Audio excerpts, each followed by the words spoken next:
हरिबोल श्रीमद्भागवत द्वितीय स्कंद द्वितीय अध्याय। सुतवाच कहन्ति शुक महामुनि शुण राजन चूड़ामणि। हरिबोल शुकवाच एजेते कहिली मुतते ईश्वर शरीर समते स्थूल देह मन धरी सुबुद्धि बले যত্ন করি সে হরি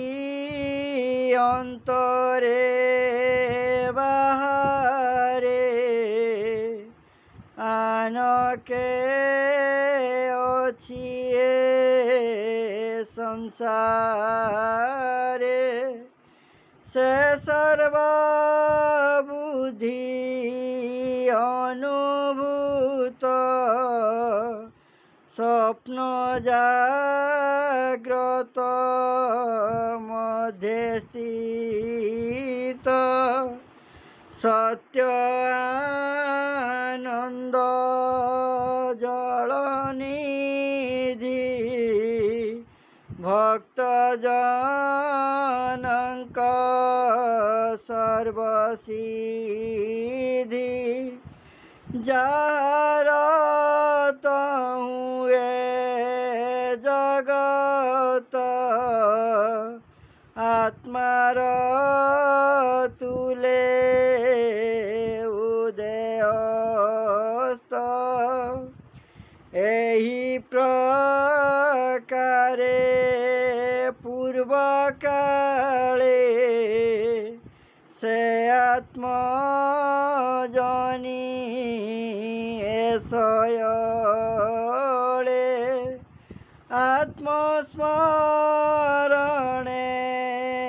बुद्धि बले सर्जिला विश्व मंडले पूर्वे जे मनते थिला विधि तन्हे धारणा बले साधी आत्मा को पाली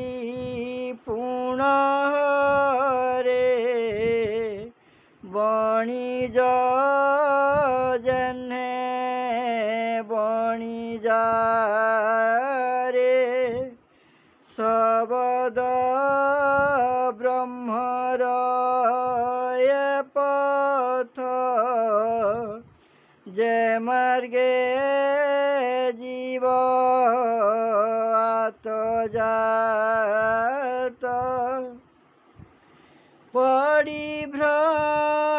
परिभ्रमयी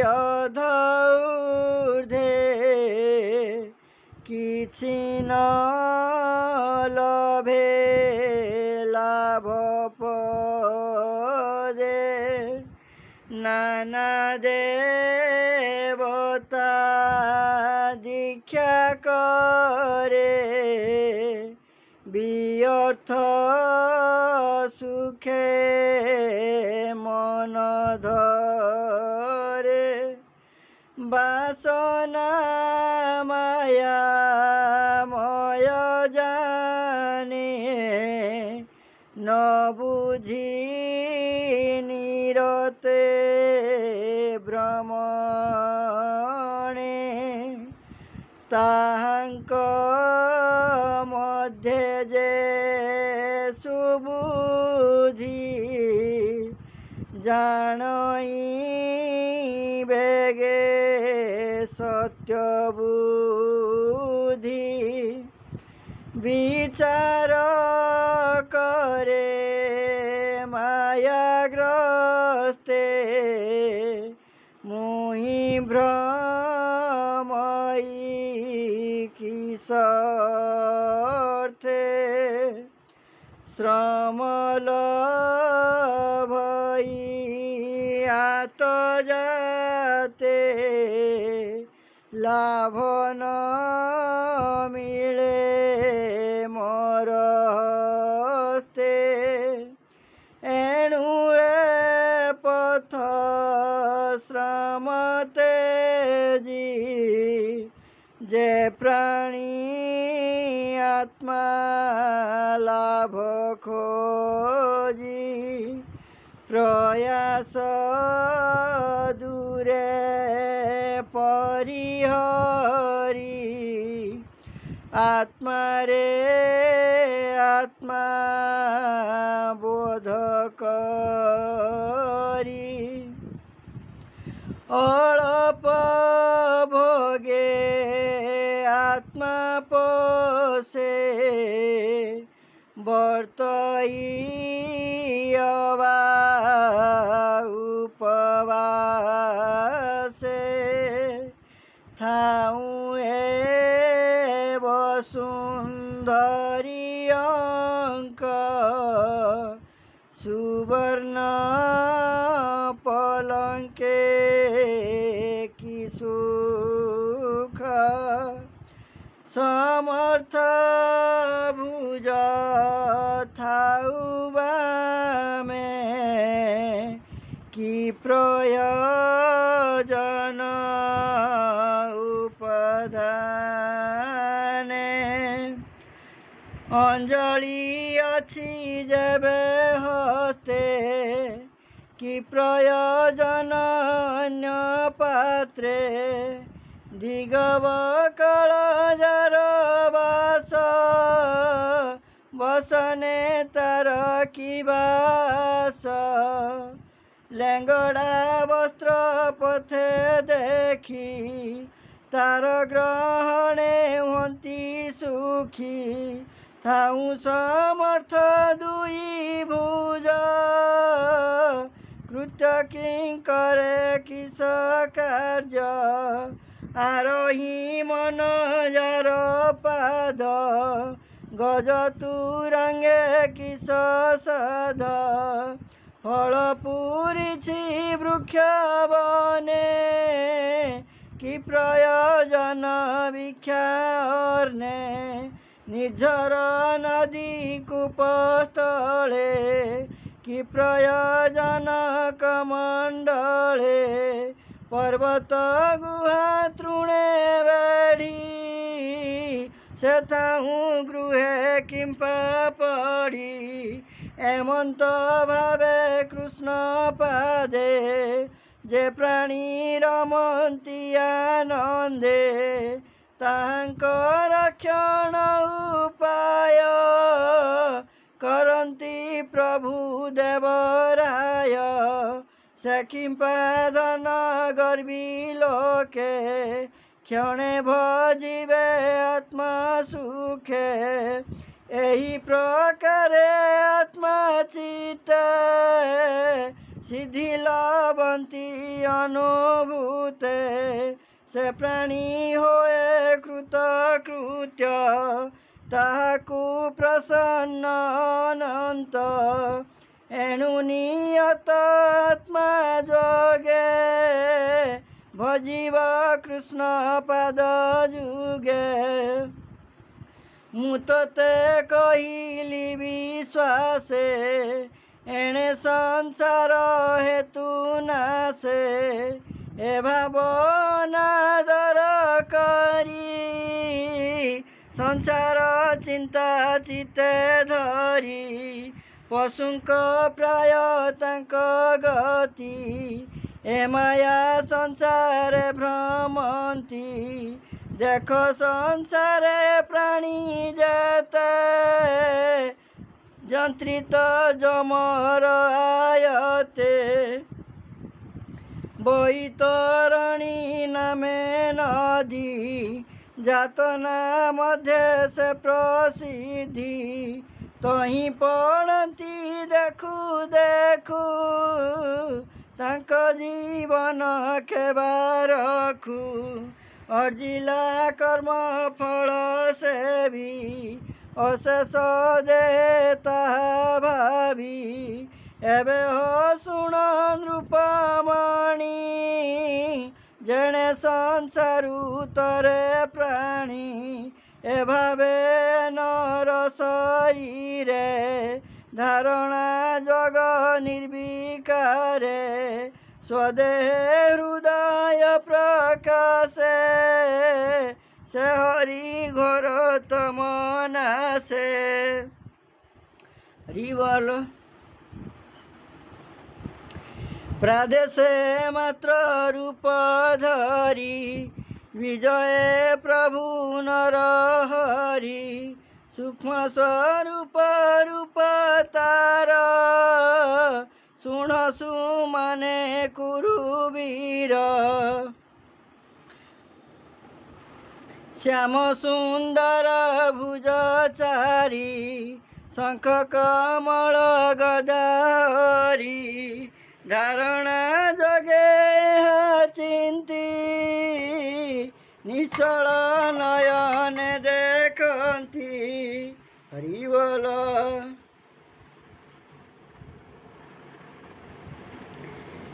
प्रसन्न श्रीमुख मंडल लोचन मल कमल कदम्ब किंजल सुरांगे पीतवसन सोहे अंगे सुवर्ण किरीट कुंडल सुंदर कपल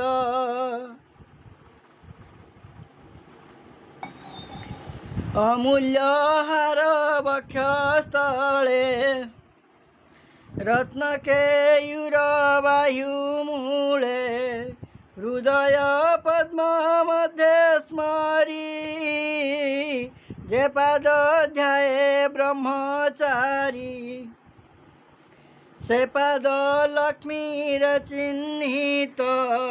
दिशई अत्यंत शोभित श्रीवस्त कौस्तुभ मणि सुवर्ण सूत्रे सुखंजनी आजानुलंबे वनमाळे स्कंदुवेष्टित वक्षस्थळे रत्नमेखला कटी माझे अंगुष्ठे मुद्रिका विराजे अंगदनुपुर कंकण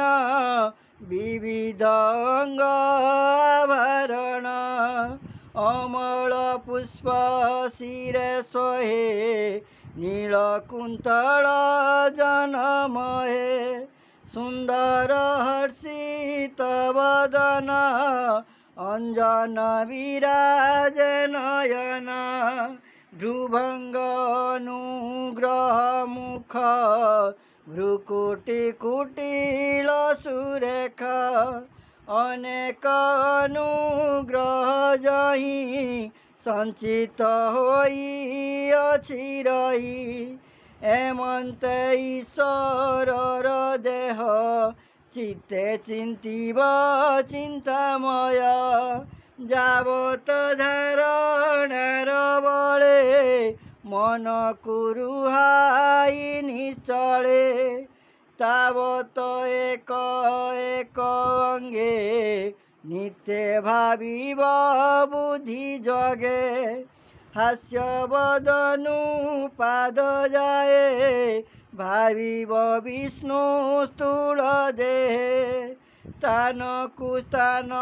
ध्यान करी छाड़िब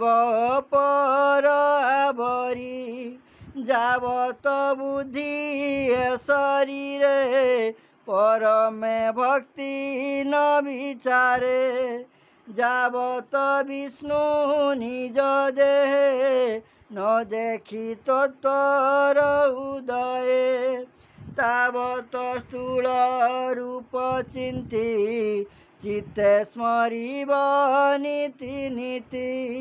সুখে বসিব স্থিরাসনে স্থূল শরীর যোগ ধ্যানে এমন্ত করিব ধারণ যাবত ন লভে মরণ এমন্ত যোগী এ দেহকু যেবে ইচ্ছিব ছাড়িবাকু পবিত্র পুণ্য তীর্থকাଳ মনরে ন করি বিচার যোগ সাধনে পঞ্চ প্রাণ সাধিব সমাধি ধারণ আসন প্রত্যাহার বলে মনকু স্থাপিব নিশ্চলে মন সমেতে ইন্দ্রিগণ निर्मल बुद्धिर संयम से बुद्धि क्षेत्रज्ञ प्रमाणी आत्मारे क्षेत्रज्ञ को जानी आत्मारे आत्मा को निरोधी एमंते जे जन सुबुद्धि आत्मार लाभ लभे हेले कर्म छाड़िब तेतेबेले ए भावे जीवर निस्तार कालर नाही अधिकार देवे न पारे तारे हिंसे त्रिगुणे न पारंती पसी इंद्रिय गणे अगोचर जही महत्व तत्व दूर देवे न पांति जहा चिंती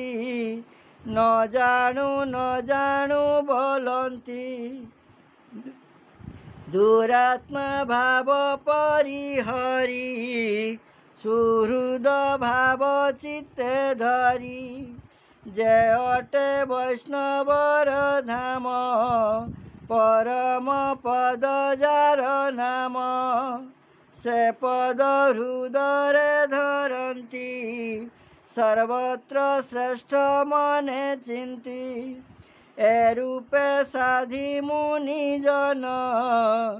परम पदे करे स्थान जेबे न पारे साधने तेबे विज्ञान शास्त्र ज्ञाने नाशई विषय वासना नाही ता मायार रचना हरि बोल जेबे ता देह त्यागे मन तेबे साधिब दृढ़ासन बाम चरण पछ भर तेणे निरोधी मूलाधार मूल पवन ऊर्ध्वे तोली नाभि पवन संगे मिली बेनी पवन पुणी बळे स्थापिब हृदय कमले तहु तोलिब तिनि प्राण कंठे जे बसई दान ज्ञान पवन तार तुले धरी स्थापिब तालु मूले तहु कुंभक साध करी प्राण को भूमंडले भरी निरोध करी सप्तद्वार स्मरण करीब ओंकार जेबे भोगरे मन नाही मुहूर्त अर्ध तही रही नियत थाई जग बंधे निरत थाई जग बंधे तेबे स्थापिब ब्रह्मरंध्रे निश्चल जग दृढ़े साधि तत्क्षणे ब्रह्मरंध्र भेदी परम पदे तार गति देह इंद्रिय पासरती हे नृप जेबे ब्रह्मपद बोलिब प्रयास आस्वाद आस्पद जे सिद्धि देवंकर स्थान जे अष्टनिधिरे संपन्न ब्रह्मर ब्रह्म लोके स्थिति से स्थान भोग मने चिंती गुण समूहे गुण सिद्धि जेवा बांछई सर्व सिद्धि मन इंद्रिय गण मेले तत्क्षणे से लोकरे मिले जोगेश्वरंक एहु गति परम पुरुष बोलती एमंत तिनी लोक जिणी शुण कहिबा परिमाणी जे कर्म साधे कर्म कांडे से काहीं जीव ऊर्ध्व दांडे केवल भीव कर्म भावे समाधि विद्या तप जोगे जे ब्रह्मलोक मने करे प्रथमे अग्नि आश्रय करे सुषुम्नारंध्रे ब्रह्म पथे ज्योति प्रकाशे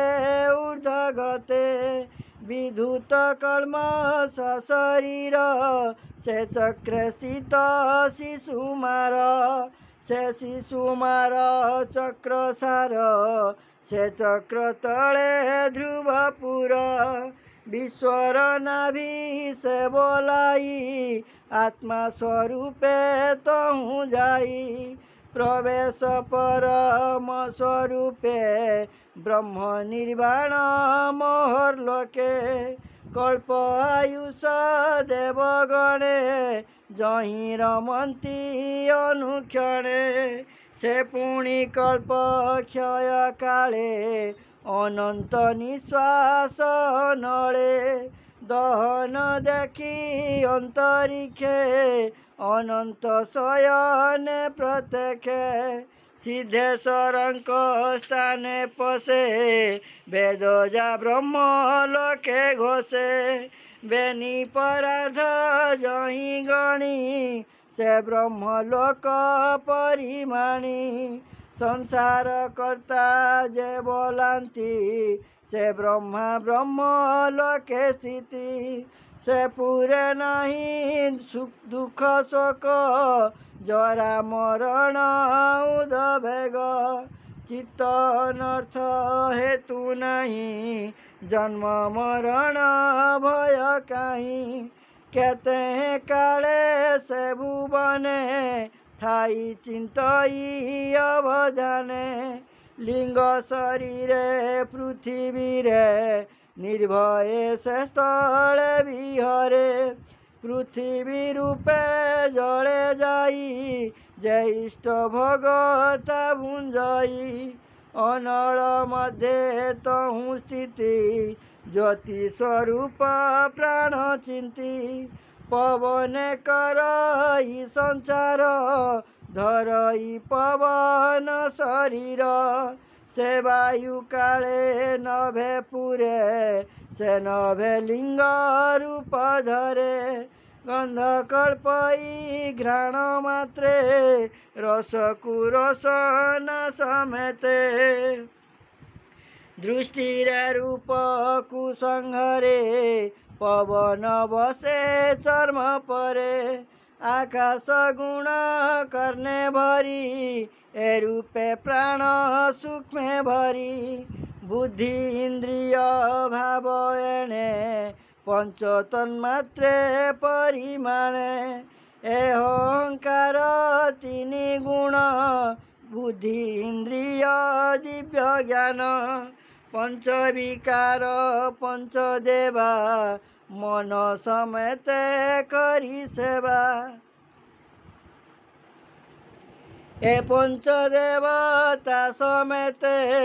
सूक्ष्म स्वरूपे मोहतोते से तत्व गुणर संस्थान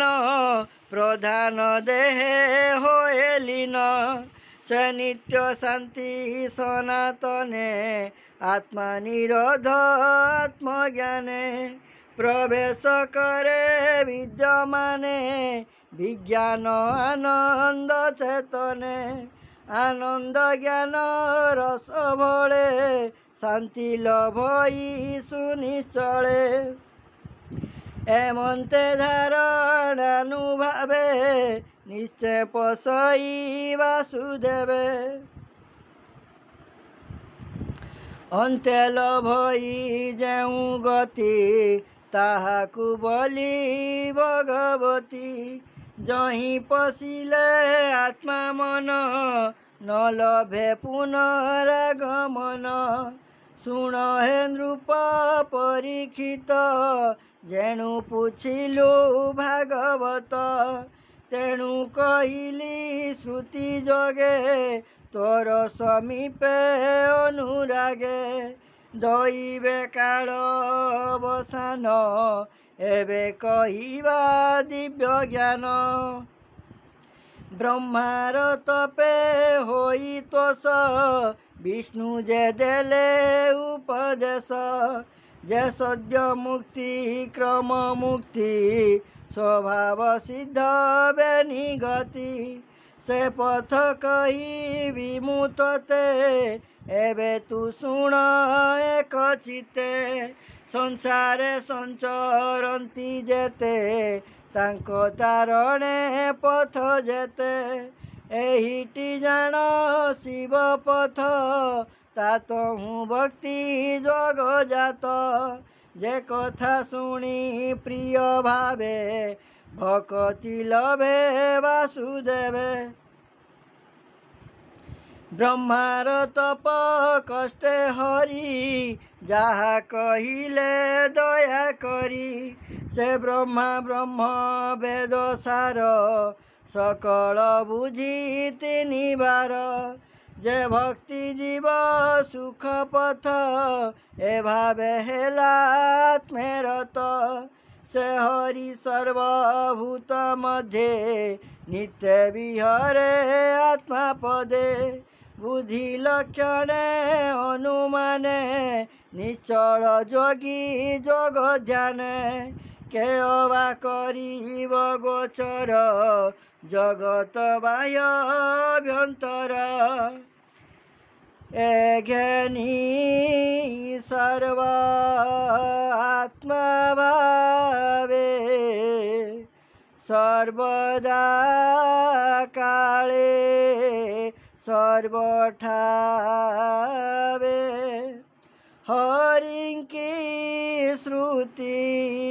पथ सुण मुखे नीरते नाम भण से हरि कथा मृत रस जे करे श्रुति पथे ग्रास विषय विदूषित चित पवित्र करे अंतर्गत गोविंद चरण कमले पसई भक्ति जगबले ए भागवत रस जेते सुजने पीब श्रुति पथे विषया रसरे नरस कही जगन्नाथ दास हरि बोल। इति श्रीमद्भागवते महापुराणे परमहंस्यां संहितायां द्वितीय स्कंदे पुरुष संस्था वर्णनं नाम द्वितीय अध्याय। हरि बोल। जय जगत कृपालु प्रभु परम दयालु नाथ नाथाय देव देवाय अज्ञान मानू ज्ञान दियंतु जगतर प्राणी मंगल वृद्धि करंतु कृपा करंतु कृपामय कल्याण करंतु कल्याणमय प्रभु तृषित प्राणी को जल मिलू प्रभु क्षुधित प्राणी को खाद्य मिलू कल्याण करंतु कल्याणमय।